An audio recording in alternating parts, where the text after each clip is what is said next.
If you've just come, then welcome, but most of you I think have been here most of the day, so I'll leave that. And I'll skip straight to the introduction of Phuong Anh from an organisation called An Việt Archives that we've been working with here at Hackney Archives for about 5 years now, and I don't want to tell too much of the story because Phuong Anh will tell the story. But the An Việt Foundation, which is where these archives come from, was a community organisation in Hackney since the early 80s and wound up around 2017. And the archives of that organisation are, we think, the biggest collection of British-Vietnamese archives that are currently known. We'll see what else comes out, but as far as we know, that it's the biggest collection of Vietnamese archives in existence. So it's a really important resource, and An Việt Archives has been doing lots of really great work with it. And so Phuong Anh's here to tell you a little bit about that work and also a bit of the history and the context of the organisation. So please give a warm welcome to Phuong Anh.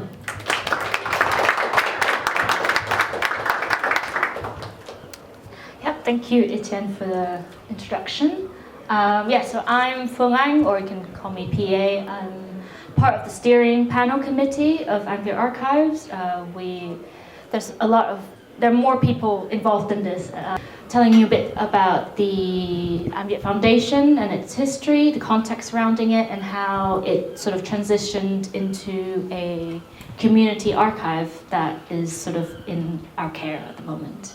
And just right before we start, as you can see, I've put the name An Việt means well settled, essentially, because it's An is kind of derived from that Chinese character for peace, and Viet is just for Vietnam, but essentially kind of going to say that sort of the Vietnamese are well and at peace, hence well settled. And An Việt is the name of the foundation, those materials that we are taking care of. In 1975, with the fall of Saigon, a lot of Vietnamese refugees escaped by boats and other means. And a lot of countries, they were pressured, especially to take on these refugees. And so England, the UK, it took a long time for Thatcher to agree. It was only after lots of pressure coming from international organization and pleas from Hong Kong government. Thatcher finally, in 1979, agrees to the quota of 1,500 refugees from Hong Kong, and there were another 1,400 that were just rescued at sea. And coming to England, what was interesting about this migrant group, so other countries who took in Vietnamese refugees, they were allowed to be quite more selective, like the States, France, Australia. They had more choice in what kind of refugees they welcome, whereas the UK, they just had to take in everyone, regardless of the background, just to meet the quota. And what is also interesting about the history of the Vietnamese migrants in the UK is, whereas other countries, refugees tend to kind of group together in certain areas, what Thatcher has sort of introduced was this thing called dispersal, policy of dispersal, where essentially families and members would be split up across England. A lot of them would reside in rural areas. So actually nowadays, you might find a random Vietnamese family in Bramley in Oxfordshire, very tiny towns in the middle kind of nowhere, which for me was very interesting because often, if you know the Vietnamese community in the States or France, for instance, they have a big hub and they tend to focus on a certain area of the country, sort of West Coast, for instance, for the United States. So that was very interesting, and also impacted a lot of the Vietnamese community and how they kind of exist here. A lot of them kind of, I suppose, in comparison to other Vietnamese diaspora, less coherent and kind of grouped together because of this distance and historical separation. But which is why when An Việt Foundation opens in Hackney in 1991, and they kind of started off at a school in Homerton before moving into the old bathhouse on Anglefield Road in Dalston. And yeah, so then in 1974 the policy ended, and which allowed a lot of the Vietnamese members to start sort of regroup together.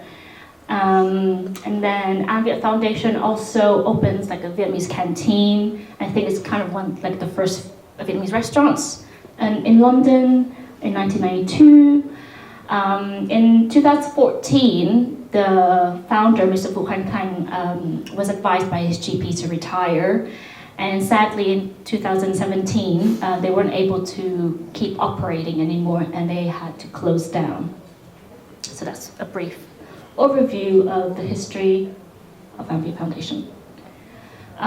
Yeah, so a lot, just with all the information, contextual information I've given you, this foundation was very important for the Vietnamese communities. And this is a quote from Mr. Khánh Thành to say how much this meant for the sense of belonging for a lot of people. When families had questions, they called me because they believed that I understood the UK system better than they did. So when I moved to London after Thorney Island Reception Centre closed in 1982, there was an entire community that had come to depend on me for help dealing with daily life in the UK. People found where I was living in Hackney and would come to my flat asking for more help. The spontaneous gathering of Vietnamese families in my home became the birthplace of the Vietnamese community in Hackney, officially founded on the 25th November 1982. I mean, the precise date of which this foundation began is still, to be decided, but certain documents suggest a different time, and when maybe the group started informally, even earlier than that. But it's just to kind of paint a picture of how this foundation was so meaningful and impactful for a lot of the Vietnamese refugee community here in the UK, in London especially, sort of to help each other navigate all of this bureaucracy system, especially given that a lot of them would have language barriers, for instance. This is just a picture of An Việt House, or the old Bat House. This is what it used to look like. Now, if you go to 12 to 14 Anglefield Road, this is now the East and Southeast Asian Community Center. In fact, I was just there like 50 minutes ago because we also, I work there part-time now, and they just had this grand opening to celebrate this because essentially kind of the community work still continues on, and also adapting to new sort of political climate as well. But yeah.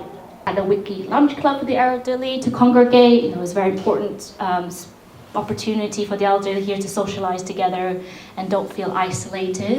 It also has like English classes to help with the English capacity.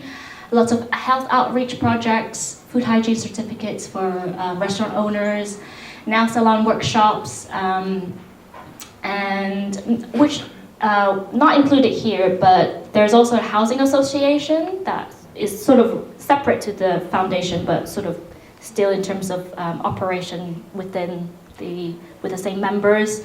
But yeah, sort of helping lots of community members with their housing, and they had like places in Finsbury Park, Victoria Park, etc. And then also, besides all of these sort of technical and day-to-day living assistance, the place was also a place to celebrate their cultural heritage. So we had lots of the Lunar New Year, Mid-Autumn Festival, which I think there'll be a photo of later I can show. Photos from our archive collection. This one, depicts a lunch club. As you can see, it's just primarily for elderly, but also other people are quite welcomed, and it's sort of a very affordable way, and allowing these people to sort of socialize together. And I think in this one you can see Mr. Phuong Anh just right there standing. A lot of the people in this photo are now either sadly passed away or just kind of in poor health condition, so they can't kind of come.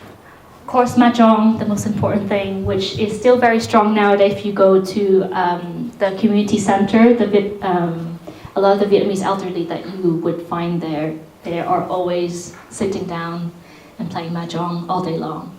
And it sometimes takes some convincing to get them away from it. Good question. I actually don't really know. It's just the kind of gambling game. Well, we prohibit them to actually gamble, but who knows, you know, when we're looking away, who knows what the elderly are up to. So dancing class. Oh yeah, this is one of the Lunar celebration. I think this one in particular was, as you can see, sort of showcasing some cultural heritage of fashion, dancing, yeah. And also I think this one, An Việt kind of invited like kind of important people in Hackney to sort of join in as well. We found in the archive, apparently there was an office cat, and someone who then left the job left a whole handover note about how to take care of the cat, which is very cute. And yeah, so we found 2 photos of this cat, so we're assuming that this is Kim, the cat mentioned in the handover note. And even in some email correspondence later on, we find that some people are still talking about the cat. But besides all of this sort of community work, what was very important for Mr. Khánh Thành was also research and knowledge production. He was a very ardent sort of knowledge seeker. He went to SOAS. I don't think he completed his study there, but he's really into research. One of his ambitions was to create the first East and Southeast Asian research center, which he did kind of achieved. He had gathered lots of materials, and a lot of researchers have come to him and have come to that space for research purposes. And this is just extract. It's just a short quote from him about this knowledge and this also importance of the community and the space itself. This research center is very important to me. I want An Việt to exist after my generation is gone. In the future, Vietnamese in the community won't need specialist advice. I want a place where the next generation can meet as they themselves grow old. I want a focus point, a gathering place for the Vietnamese community of the future. I hope the research center will maintain the link and maintain a connection between the young and the old generations of Vietnamese in the UK. And I think I feel like An Việt Archives is sort of a continuation of that. I mean, I think a lot of people from different generations would come to us, especially younger generations of Vietnamese, British, or like Vietnamese international students who come here from Vietnam or elsewhere or other diaspora. Sort of our archive is sort of a meeting point for us to discuss the differences, the shared history, and a way for them to learn about the history here in the UK and for us to learn about sort of their particular background. Because each sort of Vietnamese diaspora is very particular to that country where they reside now in. And this is just to show a bit of that kind of scholarly side of the archive. So throughout his life, his career, scholarly career, Mr. Vu also kind of initiated this more academic sort of printing idea. This one sort of looks at An Việt philosophy, which is sort of a Vietnamese philosophy thing. It's quite complicated. I won't be able to explain it in this presentation today, but it's very interesting.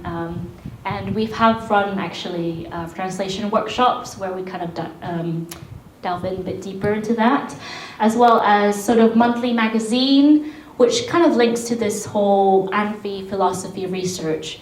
But this one actually is quite international. You get contributors from the diaspora in the States, from Germany, even some people back in Vietnam to contribute, talk about politics. I even found a report about Gaza, actually, in one of these issues. So they were very kind of like also engaging with the politics of the current time in whatever year that issue was printed. So yeah, it's also interesting to see how Vietnamese community also engaged with international politics. So as I mentioned, 2014, Mr. Fu had to retire per advice of his GP. And in 2017, after some struggles, the An Việt Foundation had to close down per sort of kind of advice. We can dispute about that advice from the council. So the building kind of was left abandoned, and essentially squatters sort of came in. And when it was during this period, some of the old trustees of An Việt Foundation sort of reached out to the Hackney Chinese Community Service. They were operating in London Field, and they sort of agreed that the Hackney Chinese Community Services could take over, almost come into the center as a way, because there was talk about the building kind of going back to the council and maybe kind of losing, because this is something I learned actually very recently. The building itself was actually promised to be sold to An Việt Foundation, but for like £600,000. But before Mr. Fu could raise that fund to make that purchase, he had to retire, and all of that sort of effort kind of stopped there. So there was this whole battle with the council to keep the building, and thankfully with the help of the Hackney Chinese Community Service, they managed to do so. But in order for them to move in, by that time they had to gather lots of volunteers. One of them is actually still one of the active members of our steering committee, to negotiate with squatters so that they move out, so that they can get to all the materials and sort of rescue them. And a lot of them were damaged, quite sadly. And by 2021, the An Việt Archives Steering Panel was formally sort of established, and just last year, we constituted as a CIC. How the collection ended up here in the Hackney Archives, and sort of how we've kind of come to work very closely with Etienne. All of this sort of closure of An Việt Foundation and this whole fight to kind of keep the materials and the building, it was featured in Hackney Citizen. And I think that's where you sort of discovered the whole situation. Etienne read Hackney Citizen and found out about this whole situation, and essentially he helped us to then also apply for the government, what is it called? COVID? I won't repeat that. It was emergency funds during COVID for archival groups to kind of fund their project in preserving. That's sort of how Etienne began to work with us, and after kind of looking around at other possible places to host this collection, we've decided that it made sense for these materials to be here in Hackney, because very much the history of it is part of Hackney history as well. So a lot of these issues of An Việt magazine, I think only some of them are still sort of in sort of okay condition. So if you want to request and see the material, you'll be able to look at that. But they're stored in a special place, and you would really need special access to have a look at that.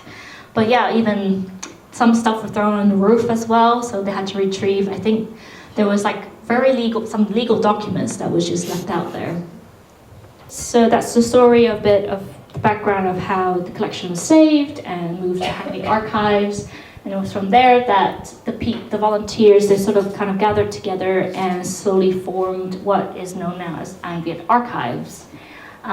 This photo was taken at an event that also took place at the East and Southeast Community Center to commemorate the sort of a Zion launch about community archiving, contributed by our members. But also, it was also marked the 50th anniversary of the end of the Vietnam War that year.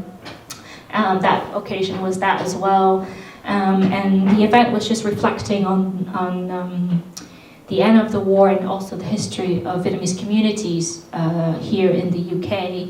And through that, we also kind of learned more about why these kind of centers are so important, because even though there were like 50 or so community centers that was opened in London for the Vietnamese community here back in the 80s, only like 5 now are active, and more are shutting down due to lots of kinds of precarity.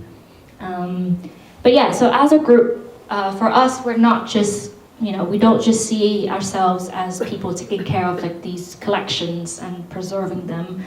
Community work is also equally important. So a lot of our work is to preserve, of course, the legacy of Mr. Khánh Thành and the materials that are here in Hackney Archives, but also to figure out how to engage the community members with these materials, and kind of thinking more about how to archive not just what happened in the past, but also current sort of situations, and learning about accessibility and how the different generation would interact with the archive, because I do think this is not just an issue with An Việt Archives, but a lot of collections and archive in general. There's this idea that a lot of people don't still understand what it is, and tend to associate it with a very exclusive, with exclusivity, essentially. You kind of often have to have special pass or specific research request in order to access the collections. It's not always easy for just the general public to do that. And so that's kind of what we try to figure out, how to go around it and make sure that our archive actually serves the community, our community, rather than for any sort of special interest of people above. So yeah, the COVID-19 archives conservation. Emergency funds really helped us to stabilize the collection. A lot of the materials really needed crucial care immediately, so luckily with that funding, and also the fact that there is a conservation space in this building, was very useful to have sort of materials in like more stable condition. And then in 2023-24, we were lucky to get a grant from the British Council's UK and Vietnam season, which brought about the Well Settled project that brought together artists and communities in Vietnam and UK to explore meanings of archives and sort of inform our future work. And this is also kind of where we start to think more creatively of what archive is and how to experience an archive, and also have a dialogue, not just having a dialogue within the diaspora, but also talking to people in Vietnam, because the culture of archive here is very much different to the culture of archive in Vietnam, which is very shaped by a very different political landscape. And then, in 2025, we constituted as a CIC. That's when we had the legacy, also had the legacy funding, which helped us to create that sign where we were able to sort of reflect on various ways of community archiving and how we would like to move forward. So this is just some examples of what sort of artistic kind of activities we've been doing. So this was part of the British Council grant, in which they put together a project called Amplifying Archives, which is a sonic commission by Phuong, who is one of the steering member, and he was also one of the original volunteers who helped negotiate with squatters. So other Chami as well is also on the panel. So they kind of looked at sonic audio, as a way to explore memory work, how sort of memory is experienced, and also different ways of archiving. I have linked it. I don't know if this link will work. You can search it online, it's free to listen. Just go on SoundCloud at An Việt Archives, and you can listen to all 3 work. Some a bit more experimental than others. So just to go briefly through them. The first one by Phuong is a sort of like speculative piece. It sort of imagines like what if AI became or like machines and technologies became the actual archivist in the future, and there's no human involvement. It's very a wacky piece, but very interesting. And then All Waves Are Homesick for the Shore by Cha Mi and Hua Fa kind of explores the idea of gossip as a way of archive, and especially with women. A lot of them, like they sort of in that group of refugees and immigrants in the 80s, a lot of them they were illiterate or they had poor education before they left Vietnam. So all they have is really spoken language, and a lot of times with shared memories. And also, the position of women as well in the community. Often they only have gossip as a way to sort of share experience together and also pass on information. And so, that piece is, she kind of, with her mom, recorded some stories from different aunties that she knew who were in Hong Kong, who were went through the Hong Kong camp to the UK. And then the last piece by Thierry is more, again, a bit more experimental. This one, so Thierry comes from a family that they're very quiet. They don't really talk that much. The only time they really talk or really speak is when they sing karaoke. So he would record his family members singing karaoke and essentially produce this piece where he turned those sounds into like almost a video game soundtrack, and kind of to capture that movement as his family moved from Vietnam to France. So Thierry's also actually like Vietnamese French before, and then he came to the UK to work. We could play a sample. Actually, let's play Cha Mi's. Also, Cha Mi's work has all been turned into a movie, like a film, experimental film. We did screen it, and we're hoping to screen it a bit more. There's some photos from other events we've been doing. Some of it sort of still kind of linked to each other. So this was part of the So Well Settled launch at Lux, which featured also some other movies of actual like visual movies. And also we worked, something we also explored was sign language as well. One of the contributors, she is a daughter of someone who's deaf, and kind of explore kind of how memory is sort of transmitted there through sort of sign language, both sort of the standardized language and the home kind of sign language that the family would kind of come up with amongst themselves. This is actually one of the member of our community center who has been here for a very, very long time. He's now like 77. This was an event in Vietnam where we were also introducing about our project and as a way to engage with the Vietnamese audience in Vietnam about how they view archive. More recently, and this is sort of a bit more of the project that I lead on the most, which I run Vietnamese translation workshops. And essentially the idea is that we would pick something from the archive and together we would do a group translation together. But these sessions, for me, they're not necessarily, we don't need to produce an actual translation at the end.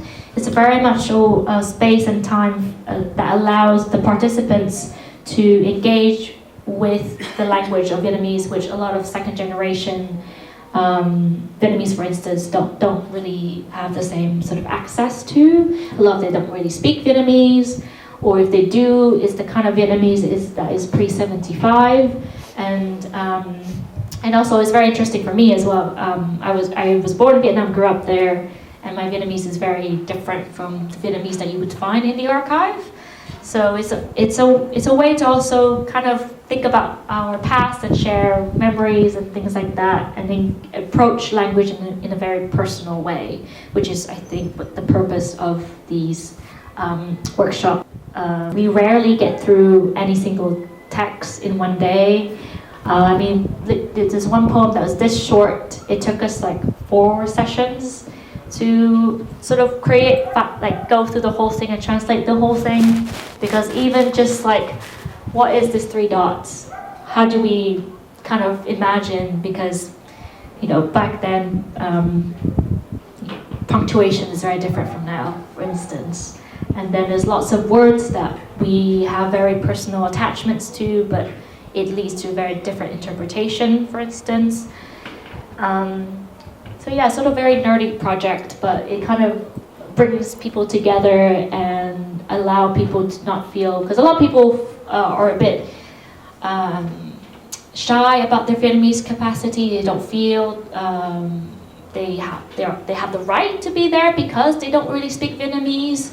But these sessions encourage them to come regardless, because even though they might not know the full thing, sometimes they would pick up on certain words that their mom or their dad have used with them, and they have very special or particular connection with those words. And listening to those stories, I think, is the most interesting part of the sessions.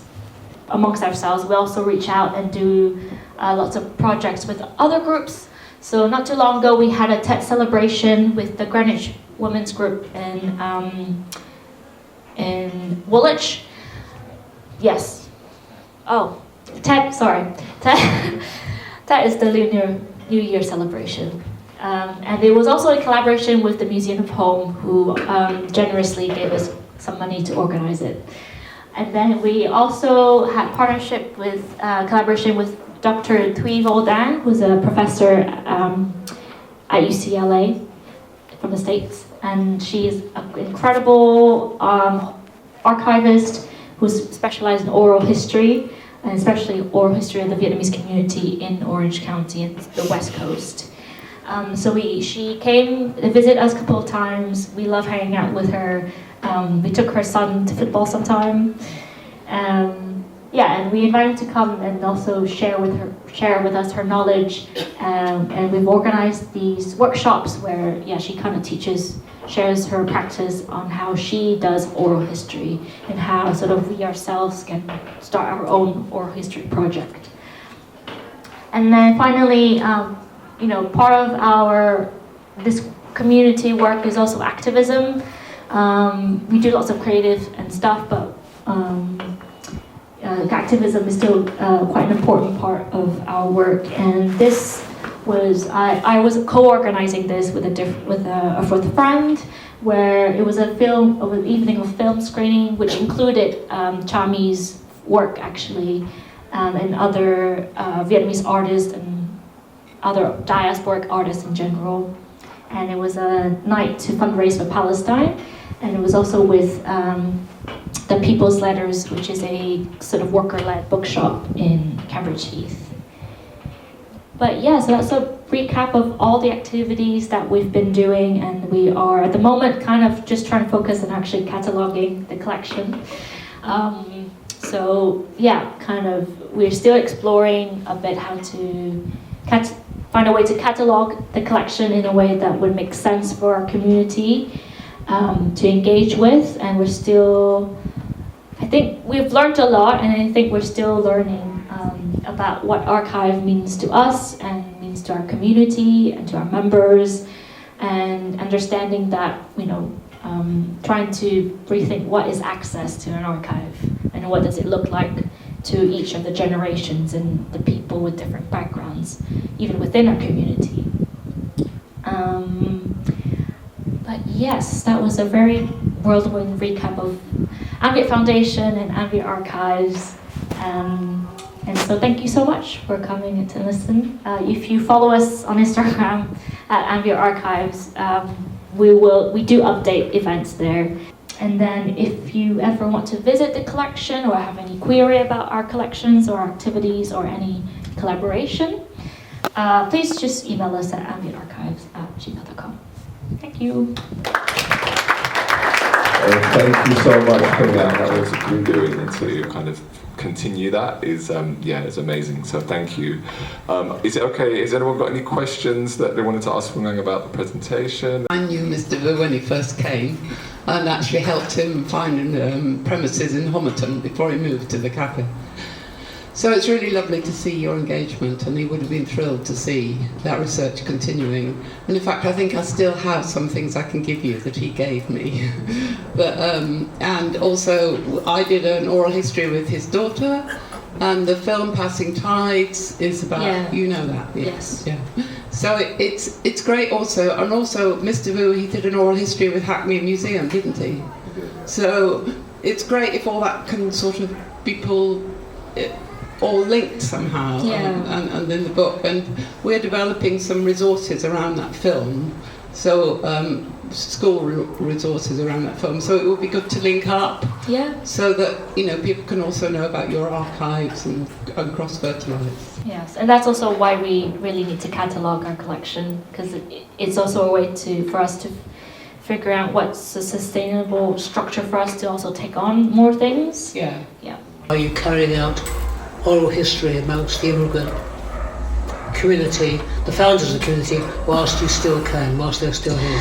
Yes, there's talks about it. We haven't had the capacity to go ahead with it, but we had some ideas of, some thoughts of, doing oral history with some of the old trustees who are still alive today. And also Jabez, who's part of Hackney Chinese, who's also now my manager actually at East and Southeast Asia Center. He was very involved with that transition period between An Việt closing and then becoming Hackney Chinese and becoming East and Southeast Asia Center. So and actually Jabez had lots of our records of that during that time as well. So yes.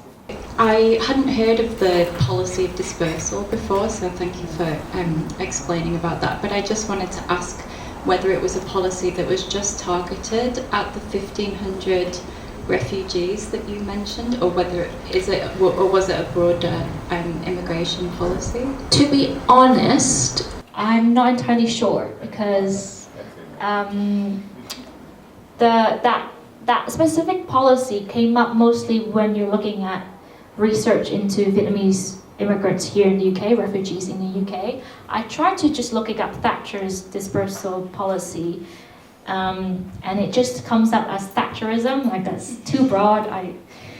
That policy only comes up in the context of the Vietnamese refugees. I don't know if it has come up in other contexts yet. Yeah, do you want me to, Gemma?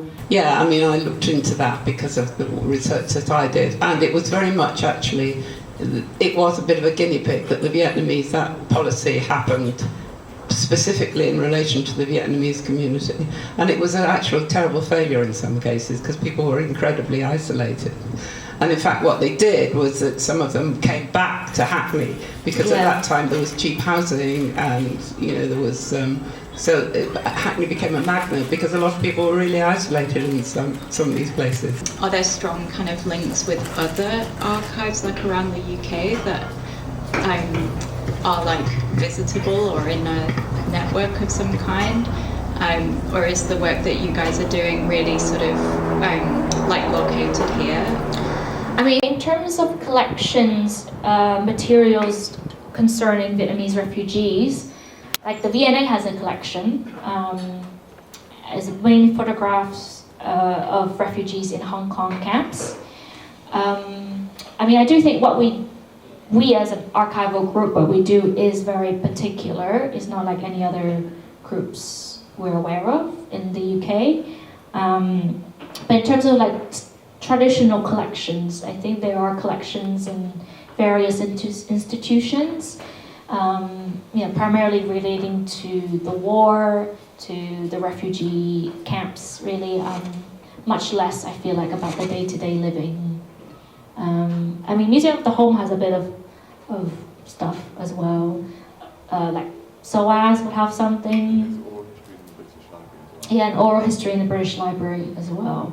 But in terms of how easy to access, I'm not entirely sure. It feels like it's quite reserved for like academic research, or have to have special grants. Thank you, and thanks so much for the work you're doing. It's really inspiring, and thank you. If I heard right, you were saying that the language is very different from what it was in 1975. Could you explain how and why? And is it a global thing? So yeah, I didn't have enough time to go very in depth, but there's lots of historical background as to why there's some differences in terms of already the original differences between North and South.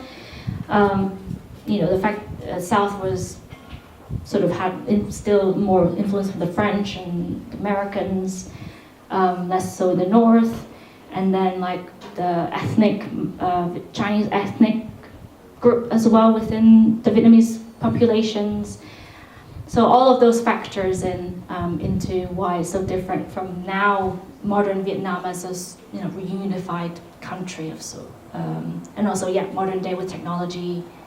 It just makes our language changes very rapidly.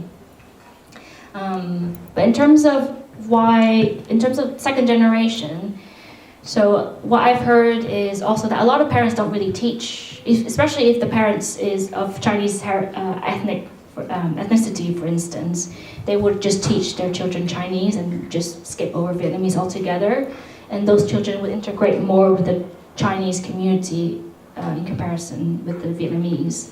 And then also a lot of them didn't have that much interest in learning when they were younger, so we kind of offer like a second chance for them when they're interested in learning Vietnamese or have interaction with it outside of the family, because what we've learned as well is like with all of this traumatic story behind the parents or the older generation, at times conversation can be very difficult. And so for them, kind of us trying to provide space for them to practice their language and just socialize outside and outside of the pressure and outside of that sort of family dynamic that it is very prevalent. Similarly, on the other end, what we found with Vietnamese elderly is that a lot of them would want to come to us for help rather than asking their children to help out, for instance. And intergenerational sort of dialogue can be at times difficult, and that's why these third space could be very helpful for each of them to come in their own capacity. But of course, again, individual cases might be different, but just based on the people that have come to us, have come to the center, that's what we've noticed amongst the diaspora here between the first and second generation. And then, there's more to it to how the UK was involved in that refugee crisis and the particularities of who and why they picked these people and whatnot, and the link to Hong Kong. There's a lot to cover, and thank you for sharing more information. But I don't know if there's any. Okay, just one more time. That was a really interesting discussion actually, but thank you very much Phuong Anh and everybody for contributing to that. So thank you, I appreciate that.